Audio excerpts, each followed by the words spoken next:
Oke.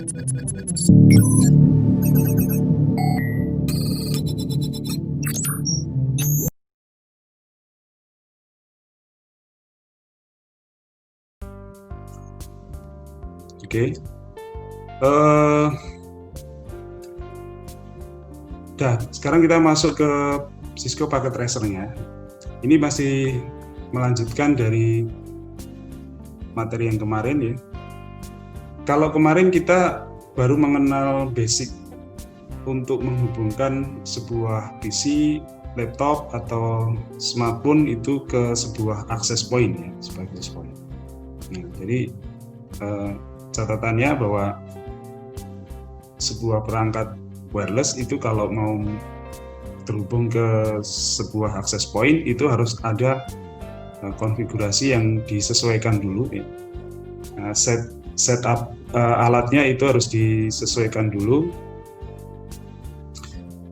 dari pengaturan penamaan SSID, terus IP address yang digunakan ya, baik lokal atau menuju ke nanti keluar. Nah, hari ini kita akan setting kalau sebuah access point itu diterapkan untuk jaringan internet ya.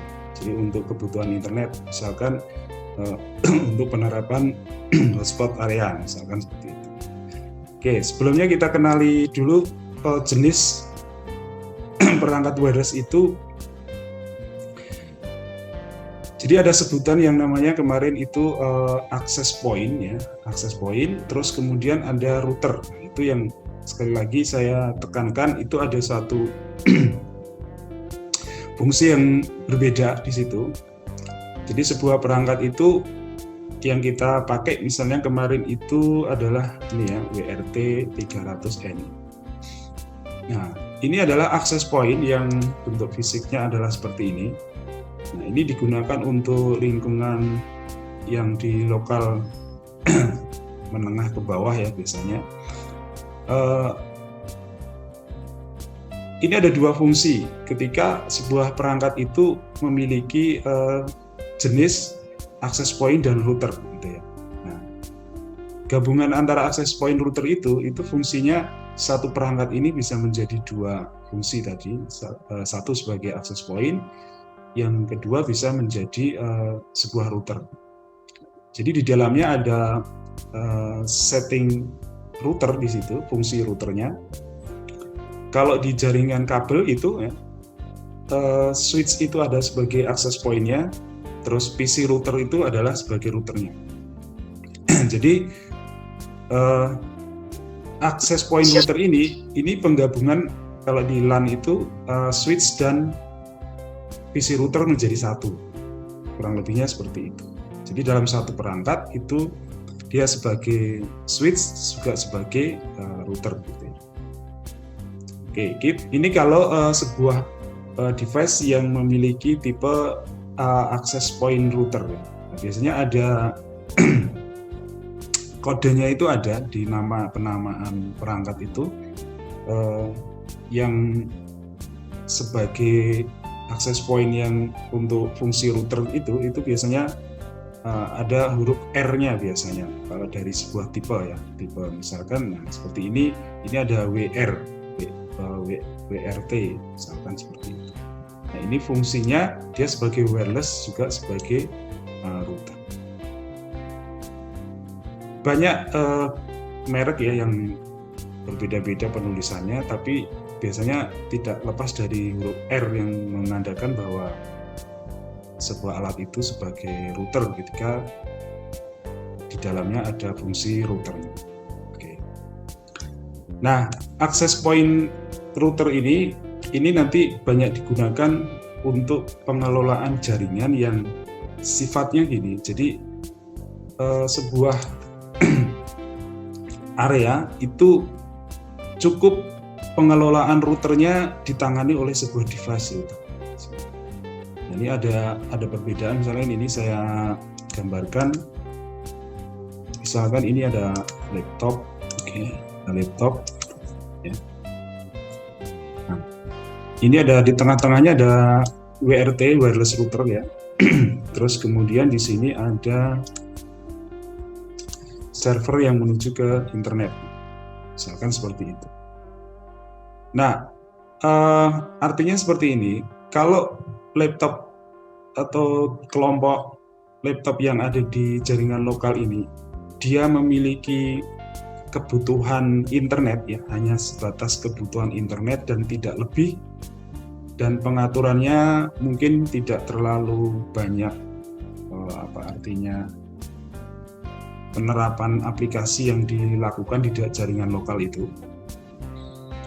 Atau lebih sederhananya, ini hanya menghubungkan sebuah klien yang untuk akses internet saja menuju ke sebuah server yang ada di internet atau di jaringan internet. Artinya di sini bisa dilakukan dengan melalui akses point yang punya peran sebagai akses point dan router saja sudah cukup. Nah, sudah cukupnya fitur router di sini ini fungsinya tidak lain hanya dia sebagai sebagai jembatan atau sebagai gateway dari jaringan lokal menuju ke jaringan internet. Jadi fungsinya tidak lebih banyak di fungsi-fungsi tambahan ya. Jadi fungsi utama saja, fungsi utama pokok yaitu menghubungkan jaringan lokal dan jaringan internet. Meskipun demikian, di dalam fitur masing-masing brand biasanya masing-masing ini memiliki fitur yang berbeda-beda juga ya, sesuai dengan kualitas dari sebuah perangkat itu. Ada di dalamnya yang memiliki fungsi router yang lengkap biasanya. Fungsi lengkap itu atau di situ lebih kompleks. Misalkan dalam sebuah router itu ada banyak sekali aturan yang digunakan, yaitu untuk mengatur jaringan lokal. Nah, misalkan untuk routing, untuk firewall, misalkan seperti itu, untuk pembatasan bandwidth, untuk block port dan sebagainya.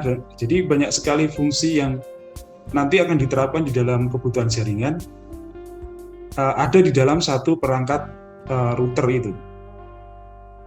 Jadi kalau di dalam sebuah router itu ada banyak sekali kebutuhan jaringannya, nah biasanya perangkat ini punya kemampuan lebih ya, baik itu secara hardware maupun softwarenya.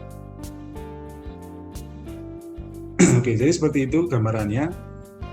Tapi kalau hanya router sederhana saja, hanya memforwardkan sebuah IP dari lokal ke internet atau sebaliknya, ini sudah cukup sebagai router yang tertanam fungsi pokoknya ya di dalam sebuah device access point. Oke, jadi itu nanti ada beberapa pilihan dan pertimbangan ketika kita ingin mengembangkan sebuah jaringan. Nah, atau misalkan seperti ini, kalau misalkan ini ada sebuah kebutuhan lagi, ini misalkan ini ada satu router ya yang kita butuhkan. Oke, kita ambil aja satu router di sini. Oke. Ini hanya gambaran saja.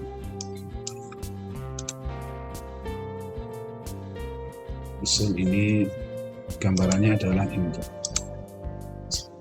Oke, area ini adalah area internet ya, area internet. Terus kemudian di sini ada area lokal yang ada di sini. Nah, misalnya seperti ini. Tadi kalau kita cukup mengandalkan sebuah access point sebagai router, ini bisa langsung ke sini hubungannya ya, bisa langsung menuju ke sini. Tapi juga ada kebutuhan khusus, misalkan kalau kita lebih kompleks lagi dalam mengatur pengguna user yang ada di jaringan lokal, itu bisa menerapkan lagi ada tambahan sebuah router di sini, ada sebuah router. Routernya terpisah. Ini kalau ini gambarannya adalah gambaran yang jadi satu ya. Yang jadi satu itu misalnya seperti ini hubungannya ke internet. ya. Terus kemudian ini dari lokal, nah, seperti ini. Nah, area lokal ini terhubung dengan area internet melalui satu device saja, yaitu access point dan router yang menjadi satu tadi. Nah, fungsi routernya ada di dalam satu device ini. Ini contoh kasus sederhana untuk penggunaan access point router. Nah, terus ada pilihan kedua nanti, ada cara lain juga untuk menghubungkan lokal ini dengan jaringan internet, yaitu dengan cara seperti ini.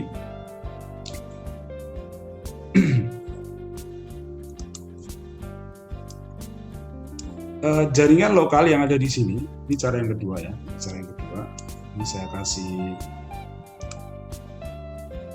device yang lain. Misalkan seperti ini ada PC, ada laptop gitu ya. Ada smartphone juga misalkan.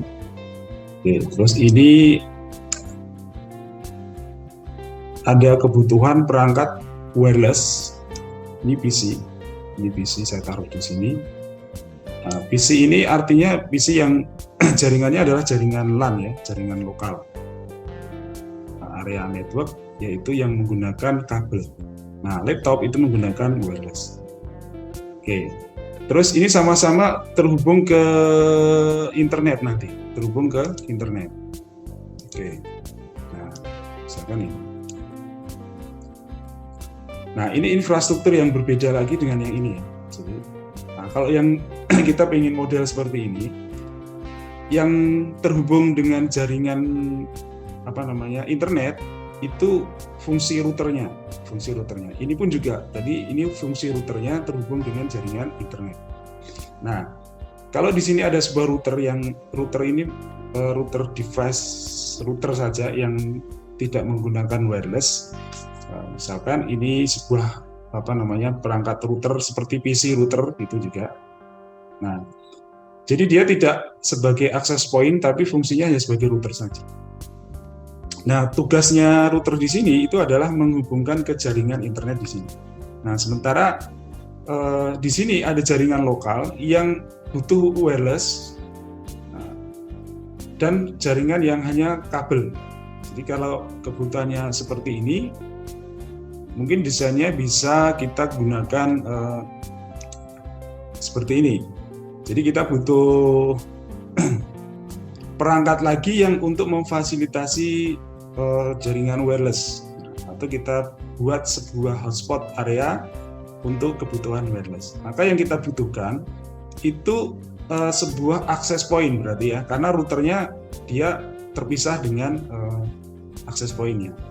Nah, maka kita bisa memasang sebuah perangkat yang fungsinya itu hanya sebagai access point saja.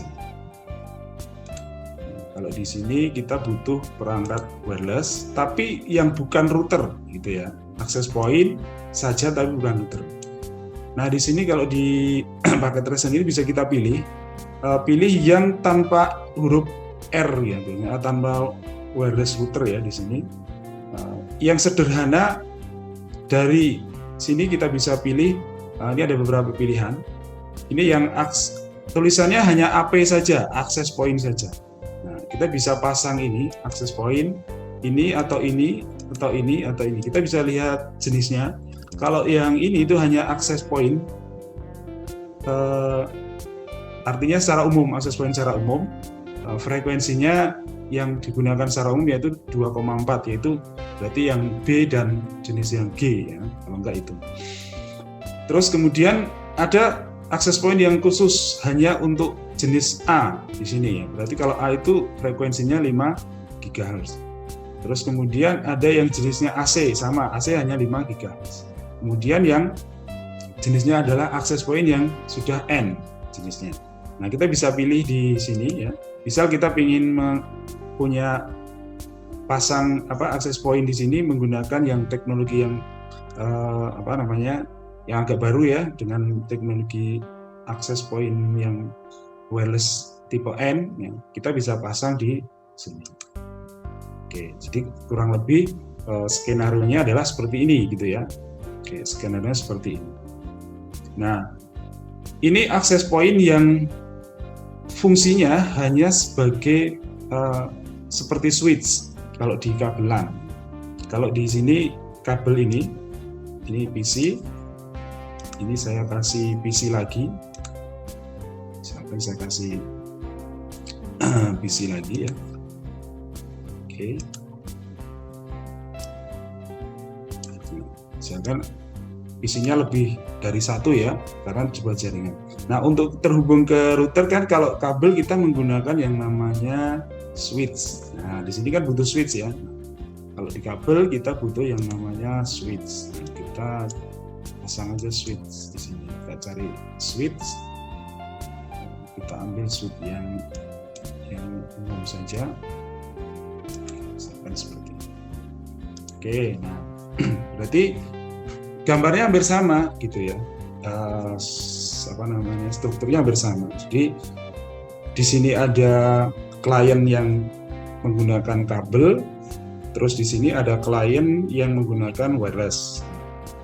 Untuk kepentingan wireless dibutuhkan sebuah access point untuk menghubungkan banyak user yang ada di jaringan lokal. Nah, kalau yang menggunakan kabel itu butuh yang namanya switch atau hub ya biasanya. Tapi lebih banyak diterapkan sekarang menggunakan switch. Oke, jadi fungsinya hampir sama ya antara access point dan switch itu. Jadi untuk menghubungkan banyak klien yang dari sini dalam satu perangkat ini. Kalau ini menggunakan kabel, kalau ini menggunakan wireless. Jadi kurang lebih seperti itu. Nah, kalau dihubungkan ya, jadi untuk menghubungkannya wireless yang ada di sini itu ditangkap oleh access point. Nah, access point ini ada satu jalur kabel ke sini ke router ya, untuk sebagai jalur utamanya dari jaringan lokal ya menuju ke jaringan internet. Nah, ini jalur utamanya dari jaringan lokal ke router ya, itu terhubung dengan satu line ini. Line ini adalah line kabel yang terhubung ke port yang ada di router. Nah, begitu juga untuk yang jenisnya kabel ya, jenis kabel ini kabelnya terhubung ke masing-masing ini switch ya.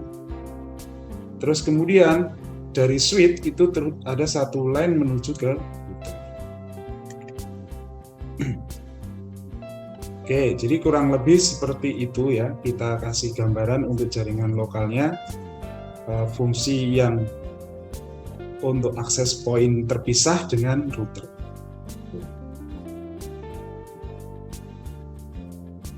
Oke, jadi kalian bisa lihat perbedaannya. Yang ini model simple dalam satu device itu dia fungsinya sebagai router dan switch ya, atau access point.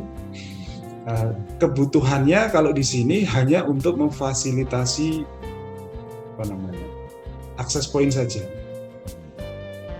untuk kebutuhan access point saja.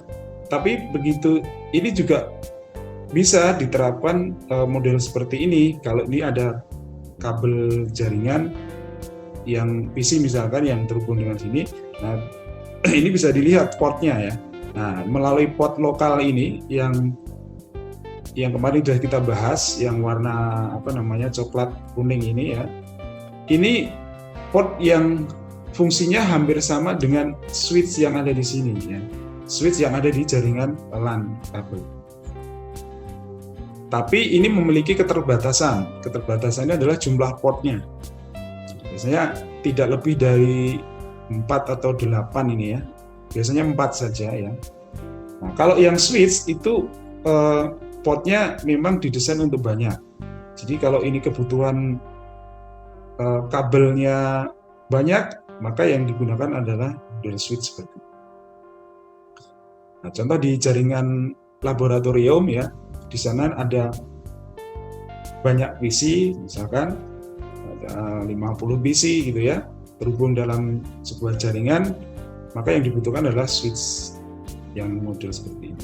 Nah, kalau langsung seperti ini, nah portnya ini hanya terbatas, ini hanya satu, hanya 4 ya, hanya 4 port yang disediakan untuk jaringan lokal.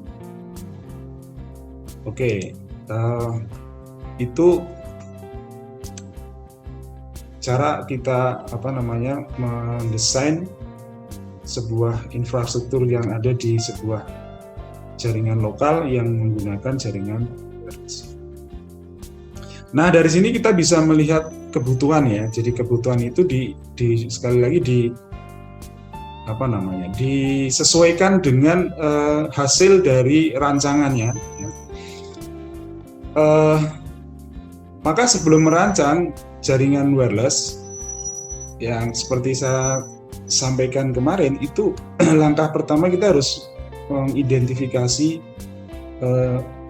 banyak hal ya, baik dari pengguna, dari sisi kebutuhannya ya, sehingga itu nanti menentukan jenis perangkat yang akan kita gunakan ya, terus modelnya seperti apa yang kita gunakan gitu ya. Jadi tidak semuanya sama ya, jadi bisa model itu bisa bermacam-macam nanti. Mungkin di sini ada lagi tambahan perangkat router lagi misalkan ya, untuk kebutuhan lain bisa saja itu sesuai dengan kebutuhan yang ada di dalam situ. Jadi tidak hanya ada satu perangkat wireless selesai, itu enggak, tidak semuanya sama seperti itu. Jadi sekali lagi sesuai dengan kebutuhan. Nah, kebutuhan itu dipertimbangkan dari banyaknya user yang ada di sini ya. Pengguna user itu kalau misalkan lebih dari 10, lebih dari 100 dan sebagainya, itu jadi pertimbangan untuk pemilihan access point dan router sekali. Nah, ini contoh kasus kalau di kampus, ini saya kasih gambar. Kampus itu pengguna wireless WiFi itu ya, itu tidak bisa ditentukan penggunanya berapa dalam satu hari gitu ya. Nah, mungkin bisa dikira-kira saja, tapi tidak bisa dipastikan jumlahnya sekian, misalnya hanya 10, nggak bisa. Nah, bisa saja dalam satu hari itu penggunanya bisa 10, bisa 20, bisa 50, bisa 100 dan sebagainya dalam satu area gitu ya. Makanya di dalam membangun jaringan WiFi di sebuah kampus gitu ya. Nah, itu beda kalau kita membangun sebuah jaringan WiFi yang ada di misalkan hanya di kantor dalam ruangan yang penggunanya hanya bisa ditentukan misalkan gitu ya. Karena pengguna yang ada di sebuah kantor di dalam sebuah ruangan itu kebutuhannya hanya untuk memenuhi user itu saja misalnya. Tapi kalau di luar di luar ruangan ya, itu bisa bermacam-macam pengguna nanti. Bisa dosen, bisa mahasiswa, bisa karyawan, bisa tamu dan sebagainya. Nah, itu gambarannya mungkin seperti itu. Nah, maka berbeda kalau kita membangun jaringan yang kelasnya adalah lebih kecil gitu ya. Nah, di kampus kebutuhannya dia punya akses point yang tentunya akses point-nya ini mampu menampung pengguna yang jumlahnya kapasitasnya misalkan 50 ke atas. Ya, paling nggak harus seperti itu. Satu akses point itu harus memiliki kemampuan dia melayani hingga sampai ke 50 pengguna ke atas. Kurang lebih mungkin seperti itu. Nah, kalau access point itu kemampuannya hanya sebatas melayani user 10 saja. Nah, ketika ada user, tiba-tiba ada 50 user yang menggunakan access point yang sama di sini. Nah, maka ini akan terjadi overload ya. Jadi kinerja dari sebuah access point ini tentunya akan menurun drastis atau bahkan tidak berfungsi jadinya, karena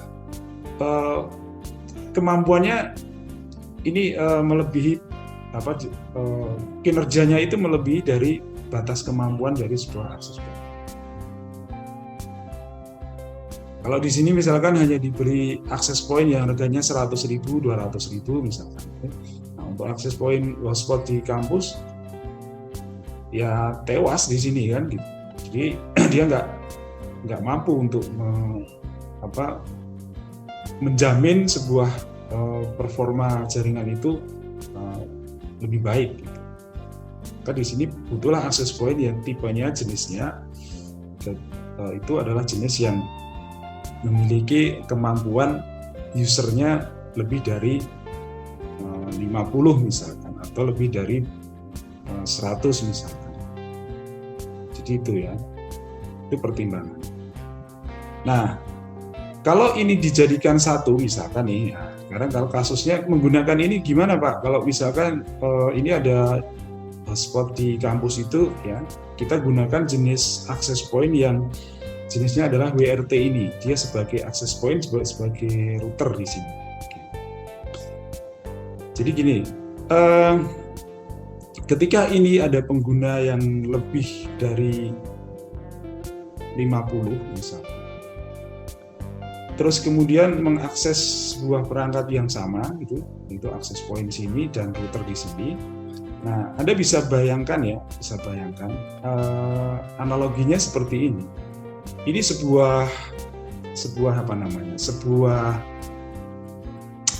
pengguna ini, user, ibaratnya ini adalah klien.